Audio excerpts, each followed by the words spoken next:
আসসালামু আলাইকুম রহমতুল্লাহ। জেলা পরিচিতি পর্বে সবাইকে স্বাগতম। আজকের জেলা হচ্ছে শেরপুর জেলা। শেরপুর জেলা বাংলাদেশের ময়মনসিংহ বিভাগের একটি প্রশাসনিক অঞ্চল। পূর্বে 1829 থেকে 2015 পর্যন্ত এটি ঢাকা বিভাগের অন্তর্গত ছিল।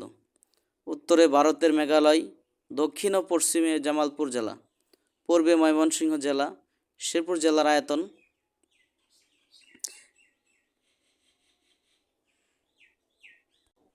1,36,467 বর্গ কিলোমিটার।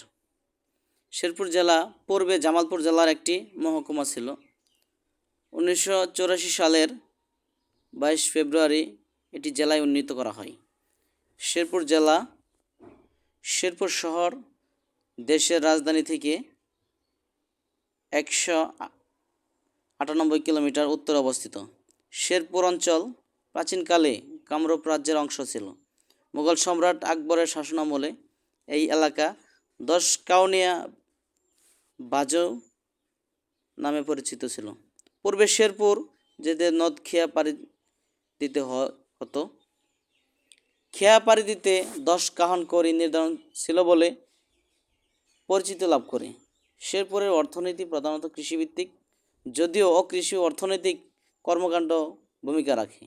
এই জেলার গড় বার্ষিক তাপমাত্রা সর্বনিম্ন 12 ডিগ্রি সেলসিয়াস থেকে সর্বোচ্চ 33 সেলসিয়াস।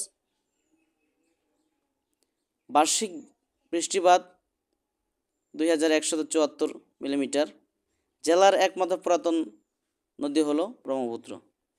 পরবর্তী ভিডিও দেখার জন্য আমন্ত্রণ জানিয়ে শেষ করছি আজকে। আসসালামু আলাইকুম রহমতুল্লাহ।